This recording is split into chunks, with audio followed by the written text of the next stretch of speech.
Welcome to Frankly Speaking. My name is Onkgopotse JJ Tabane. We're coming to you live from Auckland Park here at the SABC in Johannesburg. After what a dramatic week, isn't it? With President Ramaphosa, with that cabinet reshuffle last week. And of course, one of the people appointed, flowing from that cabinet reshuffle, is the Minister of Communications, Nomvula Mokonyane, who's my guest tonight. But of course, also in Parliament, some dramatic debates there about land, changing the political climate with the EFF practically taking the gap in leading that parliament into adopting what everybody thought, no, this could never be adopted, especially led by a 6% party. But can you believe it? The temerity of the Freedom Front Plus. You know, mumbling of stories about us emerging from Central Africa, the dromedaries are arriving here with a piece of land, the Khoisans are not black. It's simply unbelievable what some have not learned over the 24 years about what it means to build a nation. But let's take a look at some of the highlights from that debate in Parliament earlier this week. The time for reconciliation is over. Now is the time for justice. If the grandchildren of Jan van Riebeeck have not understood that we need our land, that over and above it is about our dignity, then they have failed to receive the gift of humanity.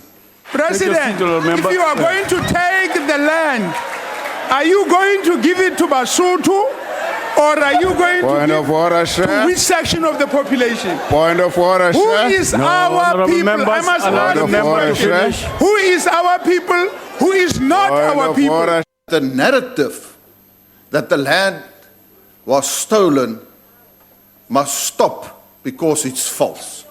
I agree. If we want to debate on a responsible manner about land, we will have to stop that. What a nerve, isn't it?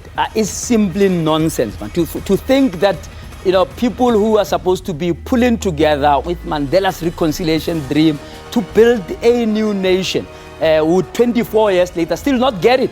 That our people are landless, we've got so much poverty and unemployment, and we've got to intervene to resolve it. But somebody who's going to be talking through this new dawn, this new vision for the country, somebody who's been appointed to be the voice and the face of South Africa is Nomvula Mokonyane, the Minister of Communications, who is my guest tonight. Let's go and talk frankly to her.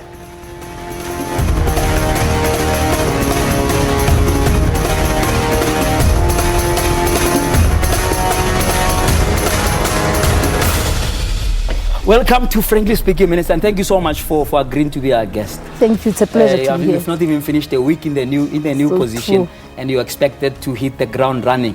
One of the big things that have been a buzz over the last couple of weeks is the whole notion of a new dawn. A lot of people wondering what is new. Really, because we've been having this sonas, year in and year out over the last 24 years, and people are wondering, what is new? What is so new about this dawn, Minister?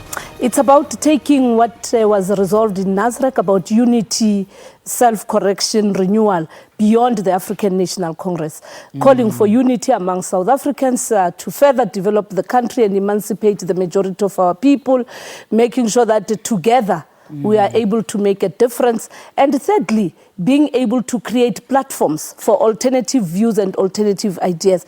And lastly, ensuring that whatever that has hampered progress is attended to, perceived and real corruption, inefficiencies within the system, and most importantly, the responsibility of the South African citizenry itself. It's interesting you've mentioned the issue of inefficiency and corruption. Do you think we're going to see a new way in which corruption is going to be dealt with? We've seen the Hawks, raiding offices, arresting people and so on. And of course, last week, I think it was the EFF's chief whip saying, it seems like the Hawks are now waking up because they see a new political master. Can you assure us that there'll be a new dawn in the way in which corruption is going to be tackled by this government? We need to remind South Africans that it is only the ANC that had come with these institutions and the capacity that deals with corruption, and also that there has been action previously, and we need to make sure therefore that it gets intensified by ensuring that those that have a responsibility operate without any obstacle, but of importance, ensure also that where it is actually being identified, it is dealt with without any intention to rubbish and taint the individuals who are said to be implicated. And I mean, obviously the issue of corruption giving government a bad name. Do you think, in your view, as a Minister of Communications, that the image of government as right now is intact? Do you think it's in tatters? What's your assessment? I'm sure that that's some of the first things on your intro was to assess the state of, of things, and as far as our image and reputation is concerned as a country. Three things are quite critical, is to make sure that we have many voices but one message, and we need to make sure that there's a commandist approach in terms of dissemination of information, that we capacitate our frontline service delivery sites.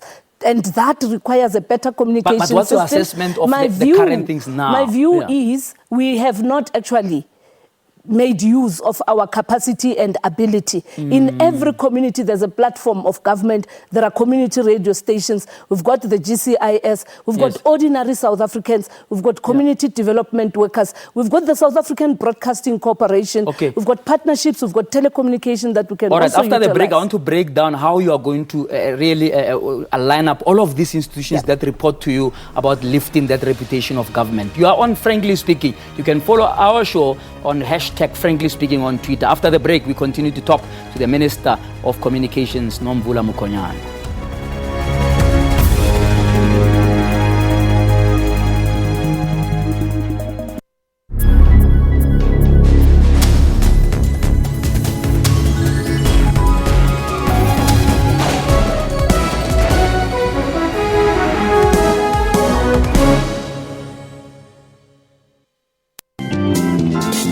When I was passing the casino, I said, that edge came, said, I'll just try, you never know. You might go home with 80,000, times 4 the amount that you have. And that stupid day, I lost all my money. Never allow glamorous lifestyles to push you beyond your means. The awakening moment was that 2007, when I left my children alone. I realized this is hurting me. Ask for professional help if gambling is controlling you. Know when to stop. I faced reality that, what, for you there's no quick reach, so you just have to work hard. So it's gone. For all your uplifting stories, catch Bupilong every Friday at 17:30.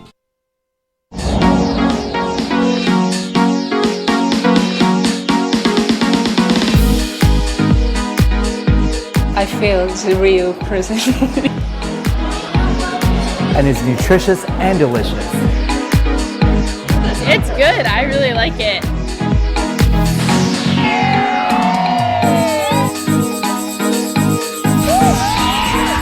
This celebrates being South African. We love our beer, we love our food, we love our music. For knowing who you are going, you must know where you come from. I'm excited to be part of this year. For all your travel trends, catch us every Sunday, 12 midday on Channel 404.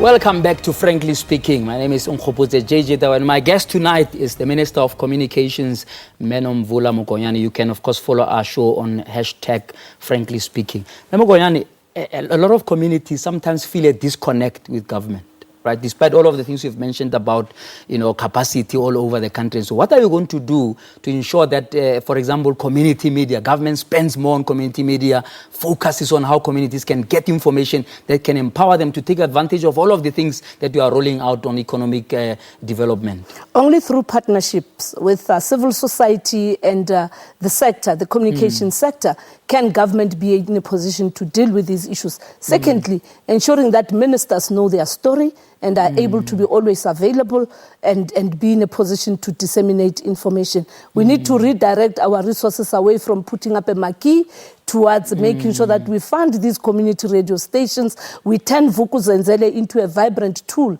that must reach out to our people. We must make sure also that at local government, because we're a unitary state, at the local government level, we also increase that capacity. The location of GCIS across provinces, it must actually help to reach out. We need partnership with the media, and again, if we all say there is a new dawn, we need the media that must help us to have a new dawn. They must also have a new dawn and reposition themselves towards telling the story, yes, being critical, but being able also to provide the platform to set the record straight. You raised the issue of the media. What is your philosophy, right, about media relations? How are you going to relate with the media? Because there's always this thing, this tension that seems to have grown into an unhealthy one. Of course, there must be a healthy tension to keep each other in check, but there seems to have been a very corrosive relationship with the media. What's going to be your philosophy about media relations, Minister?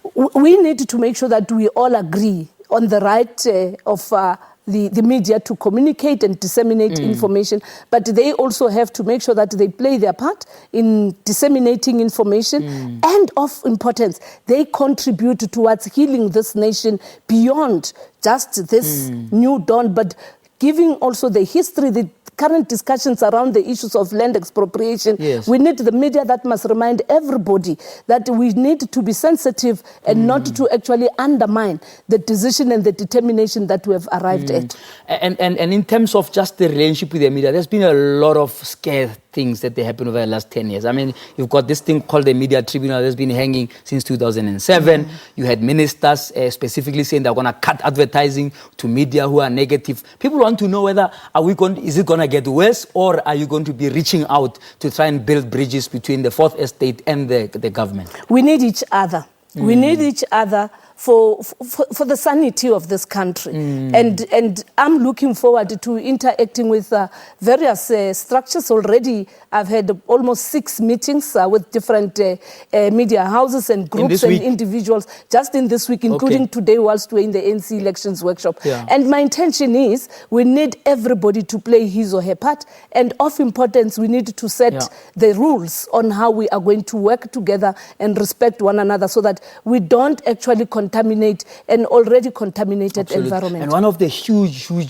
players in this space is the SABC that's going to be reporting under you. Your predecessor, Memo Tambi, all but destroyed this place. Journalists scared of doing their work, their board being interfered with, and so on. In fact, we have court cases, and to spare, there was one court case that was even having to say that, Minister, please allow the board to appoint executives to do their work. Your immediate predecessor appealed that decision, which gave a sense that that parliamentary report was not taken serious. How are you going to relate with the SABC? Tell us now. We need to reposition the SABC back to its glory.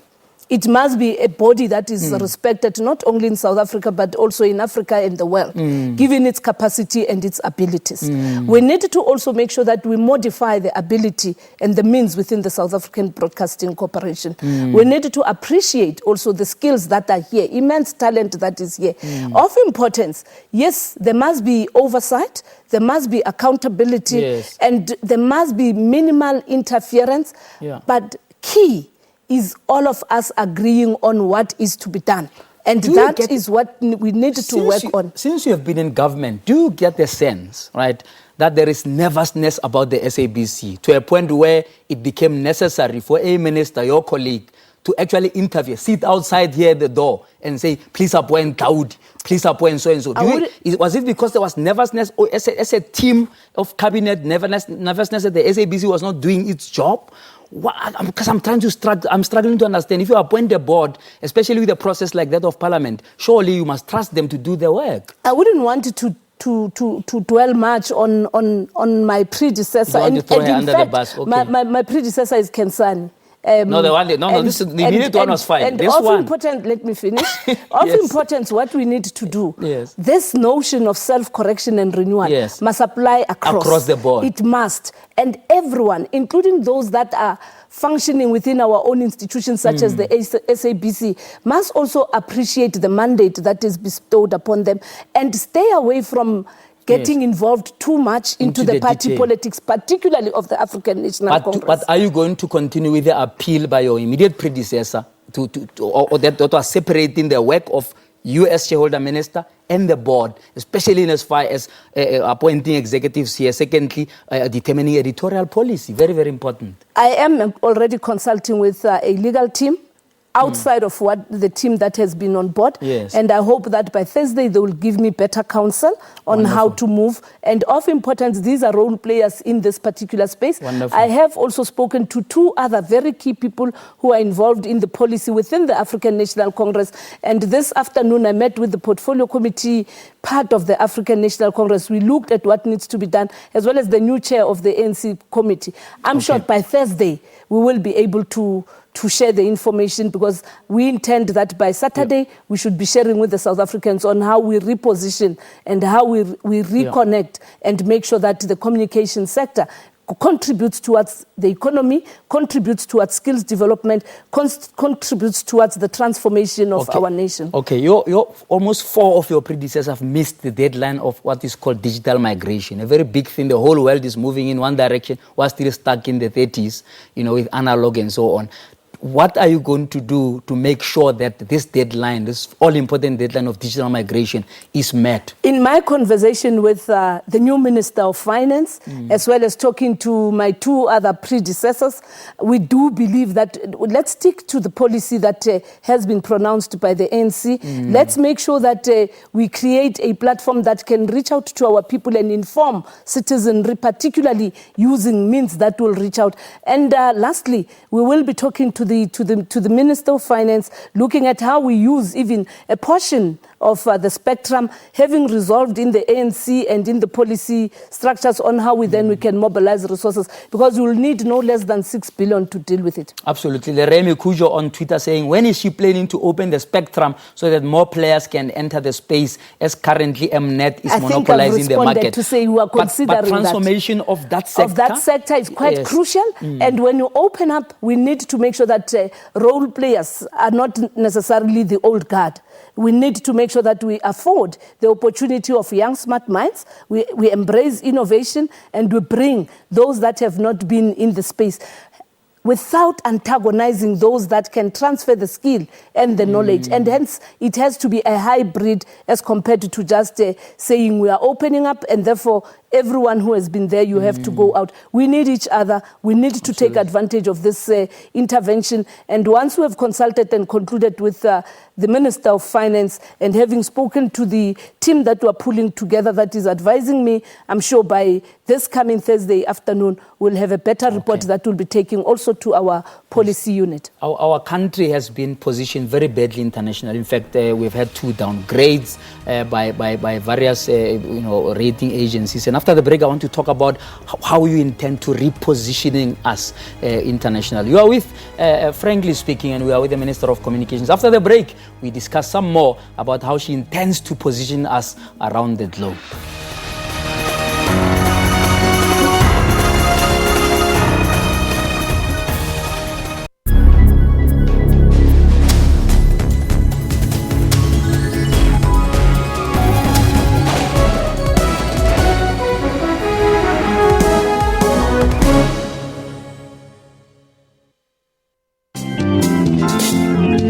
Entrepreneurship and taking charge of your own destiny is a mindset, and it's something that should start at a very young age.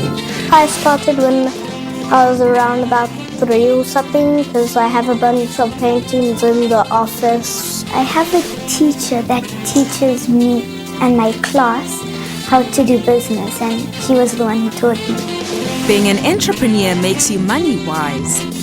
Before everyone spent their money, I would sell the little things I painted, and I'd sell my drawings and stuff like that. In business, it is important to keep record of all your transactions. I have a passion and I love making anything, so I chose to make Play-Doh, and I'm passionate about it. Catch Bophelong every Friday at 17:30. Corruption both in the public and the private sectors needs to be combated. Where there are clear cases of wrong that has been done, that must commence immediately. Something is being done about corruption in our country. Currency, even although it strengthened dramatically after the ANC's recent electoral conference, could conceivably go stronger yet. He had the soul that would not be for sale. Stay tuned to Your World for your final news roundup, Monday to Sunday at 21:30.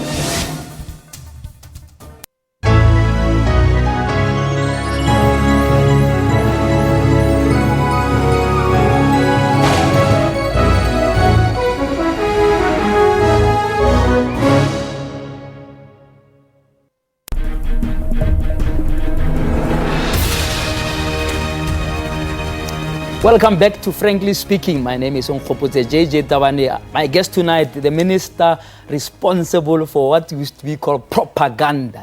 She's going to tell you the truth as you have never heard it before. Minister, South Africa abroad, if we are honest, people in the last 5 years have been worried about things that are happening here, political developments here, ministers of finance being fired, you name it.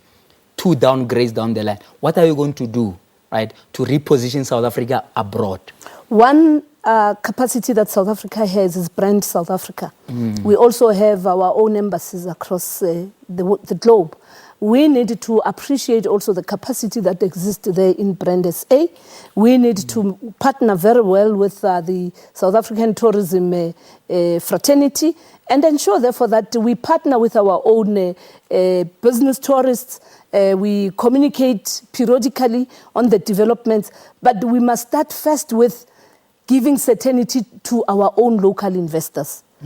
Secondly, we need to reassure the world that in as much as we want to encourage foreign investments, there must also be a commitment to embrace those that are here in our country. We've seen Brand SA doing quite well on the issues around perceived acts of terrorism in our country. We've seen Brand SA doing very well around the drought. They carried it very well. We are now working together with them on the issues around the expropriation of land. We've spoken just today with the Minister of International Relations and Cooperation. And what is of importance is how we market our country and how we as South Africans are also becoming ambassadors and those who must actually market the country. The last thing, we've got the presence of many foreign missions here in South Africa, and we need to have those relationships. Ministers must find space outside just of international relations where there's interaction, particularly on this critical issue that is a breakthrough around really taking South Africa to another level, the issue of land expropriation. Talking about this land expropriation, it seemed a bit abrupt. You elected leadership in December, and then there was a lapse of 2 months before the ANC could actually table something that will turn this practically. And a lot of people are thinking, this looks like a deja vu. We went to Polokwane, adopted free education as a policy, and it took 10 years before it could be implemented. How are you communicating a message that says this thing is serious and it's going to be implemented? Because there's a lot of nervous farmers out there who are saying, oh, these people are now going to come and take our land and so on. What is the message of government around that particular issue? The key message is that we will be doing this within an environment that takes everybody on board. And hence there will be those consultations as what the president has actually pronounced. Secondly, the key role players in the sector, the financial institutions, the agricultural sector, both black and white, emerging and established, must also participate there. Those that have been on subsistence farming must actually have you started engaging with the farmers? That. And already, fortunately, I personally have already established the relationship with Agri-SA, the president of Agri-SA, and there is a process for them to meet as the sector together with the president. Part of our post-SONA is going to be these kind of engagements. Watch the space. Wonderful. We're going to be watching that because there seems to be some panic. And you heard what the FF Plus is saying, is threatening civil war.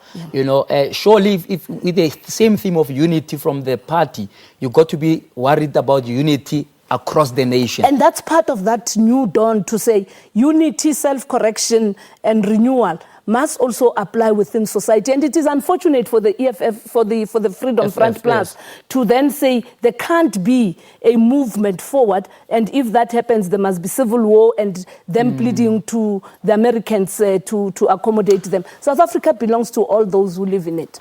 Nsika on Twitter saying, please ask Minister, since you was a minister, which portfolio does she think she failed at and which one did she do well? And then, of course, also Bev Aspelling says, ask her about the Department of Water and Sanitation Department that is said to be bankrupt. Just summarize there for me. What do you think were your highlights in your own journey to this point? I'm told you were in Parliament in your 20s.